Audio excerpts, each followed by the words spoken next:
3 terrifying thunderstorm stories that will keep you awake. August means thunderstorms where I live. I've always loved them. The sound of rain, flashes of lightning, and the feeling of being safe inside while nature goes completely wild outside. But after what happened to me and others during 3 different storms, I learned something terrifying. Sometimes, the storm isn't the thing you should be afraid of. Sometimes, it's what's hiding inside it. Story 1. The Man Who Needed a Phone. I was 13 when my parents first started letting me stay home alone overnight. For me, it was freedom. No parents.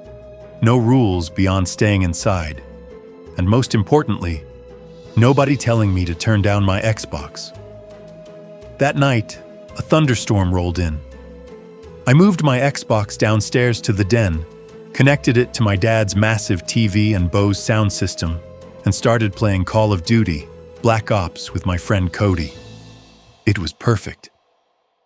Until the doorbell rang. It was after 9 p.m. I froze. I wondered if my parents had come home early, but they had keys. I paused the game and went upstairs. "Who's there?" A man's voice answered from the other side. "I need to use a phone." Something about his voice made me uncomfortable.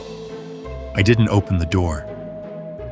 I went back downstairs and told Cody, "Yo, what the bleep?" We agreed I should stay inside and ignore him. Then the doorbell rang again. I ignored it. Eventually, there was silence. I relaxed. The stranger was gone. At least that's what I thought. I returned to my game. The storm continued outside. Thunder shook the windows. Then I heard something behind me. I turned. The back door was slowly closing, and a tall man was stepping inside. My heart dropped. It wasn't my dad. It was a stranger. I threw down my controller and sprinted toward the office. I slammed the door and locked it. 1 second later, the handle began violently shaking. He was trying to get inside. Then he knocked. "Little boy?" I didn't answer. "I just need to use your phone. I'm stranded out in the rain." The knocking became pounding. Then his voice changed. "Open the bleep door!" He started screaming. I knew the door wouldn't hold forever. The office had another door leading into the garage. That was my only escape. I ran. I hit the garage door button. The door slowly began opening. It was unbelievably loud. I dropped to the ground and crawled underneath it. Then I ran into the storm. I didn't stop until I reached my neighbor Julian's house. I pounded on the door. Julian opened it. I rushed inside and told him someone had broken into my house. He immediately called the police. Minutes later, officers arrived. They entered through the garage. 5 minutes passed.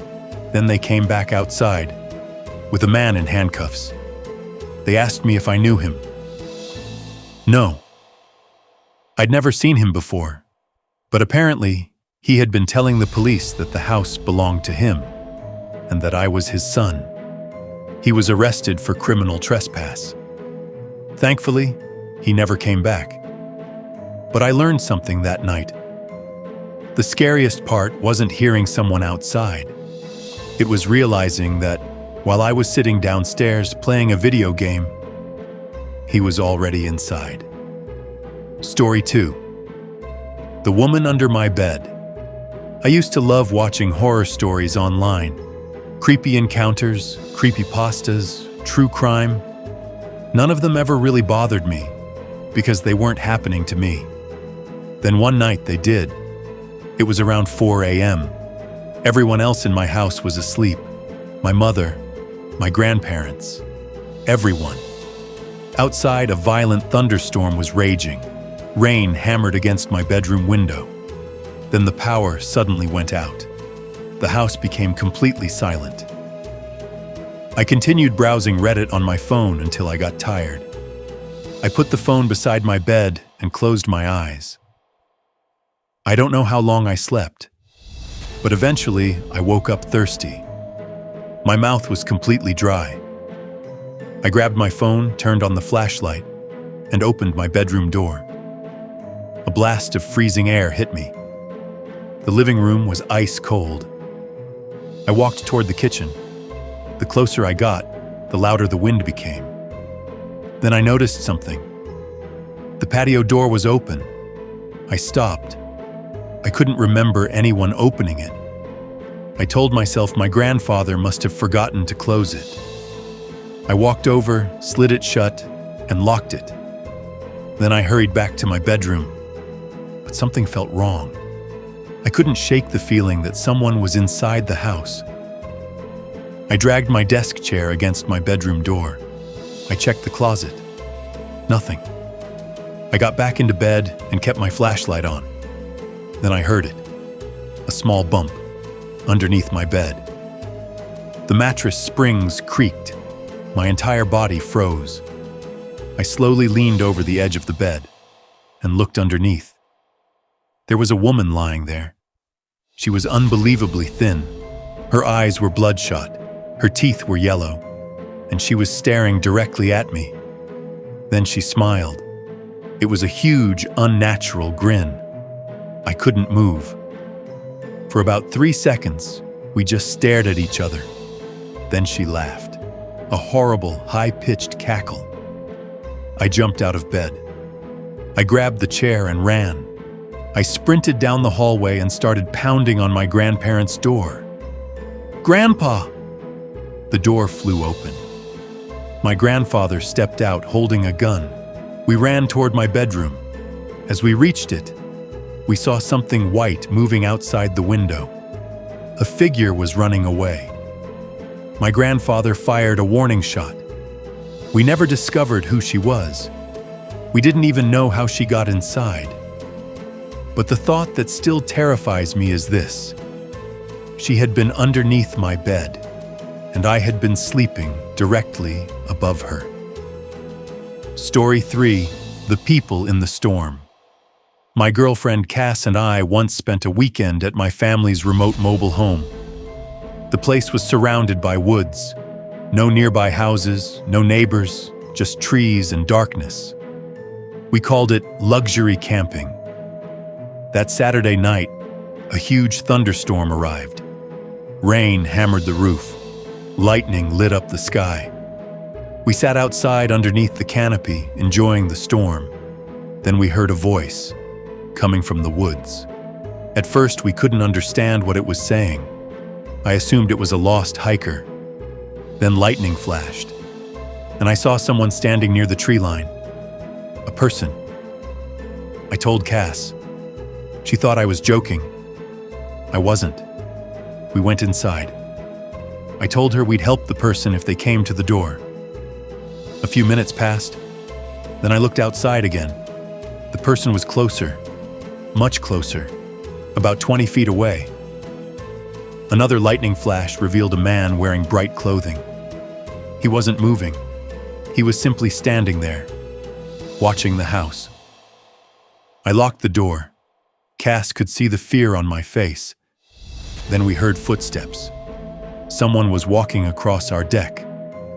We waited for a knock. Instead, we heard the door handle moving. Someone was trying to open it. Then silence. I went to the living room window and pulled back the curtain. The man was running away. For a moment, I thought it was over. Then I went to the kitchen window and froze. A face was pressed against the glass. The man was staring directly at me. I shouted, "Go away!" He didn't move. We had a problem. The storm had knocked out our cell reception. We couldn't call anyone. But there was one thing in the bedroom, my dad's rifle. I grabbed it. That's when something slammed against the bedroom window. Bang! A second impact came from another window. Bang! There was more than one person outside. Cass stayed in the bedroom while I went to the front door. I quietly unlocked it, then suddenly threw it open. Nobody was there. I stepped outside. I looked around. Nothing. Then I saw him, the same man, standing below the deck. He looked up at me. He knew I was there, but he didn't know I had a rifle. I fired a warning shot into the air. The man's entire attitude changed. "Oh, bleep!" He turned and ran into the darkness. Then I heard other voices. At least 2 more people were shouting somewhere in the woods. And then, silence. Only the rain remained. We never found out who they were. Teenagers playing a sick prank? People looking for a way inside? Something worse? We left the next morning. Nothing had been stolen. The house wasn't damaged. But I never looked at that place the same way again. I've returned with my family since then. But there's one thing I refuse to do. I will never spend another night there alone. Because when you're surrounded by miles of dark woods, and strangers are standing outside your door in the middle of a thunderstorm, you don't know whether they're looking for shelter or waiting for you to open the door. And sometimes, the safest thing you can do is never open it.